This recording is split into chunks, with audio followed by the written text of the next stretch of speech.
jumpa kembali dalam acara TFC. Kali ini kita akan menyimak tulisan Ibu Eli Dia Praptanti, SSC Teol MA dalam buku renungan Teens for Christ dengan judul Tertipu oleh Dosa. Berdasarkan Roma 7 ayatnya yang pertama sampai ke-12 bersama saya Claudia Amanda Maria Chan. Mari teman-teman, sebelum kita mendengarkan sapaan firman Tuhan, mari kita mengawalinya di dalam doa. Mari kita berdoa.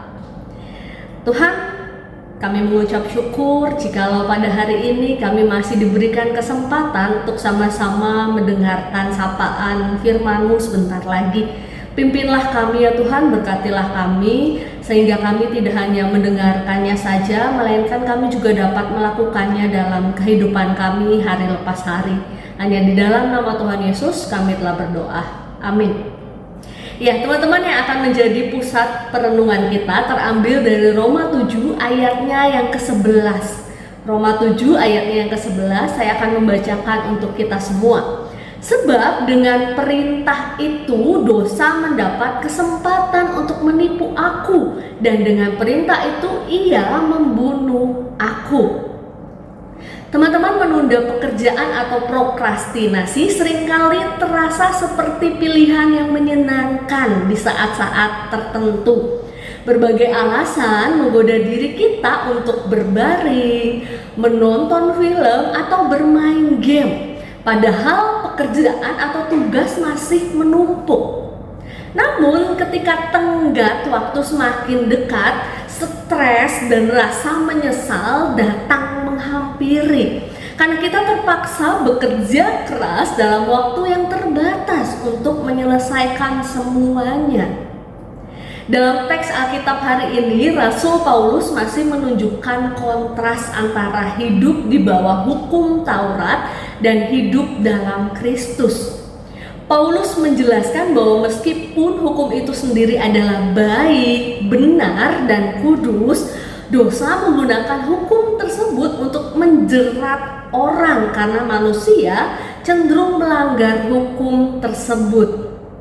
Paulus berbicara tentang bagaimana dosa memanfaatkan hukum atau perintah untuk menipu dan akhirnya membuatnya jatuh ke dalam dosa. Dikatakan dosa menggunakan hukum itu untuk membunuhnya dalam ayat ke-11.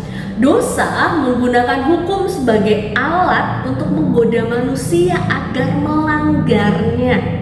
Misalnya, jika hukum mengatakan jangan mencuri, dorongan untuk mencuri bisa jadi malah muncul lebih kuat karena hati manusia cenderung memberontak terhadap perintah tersebut. Teens prokrastinasi bisa dilihat sebagai salah satu bentuk dosa yang menipu, yang memberikan kenikmatan sesaat namun membawa penyesalan di kemudian hari.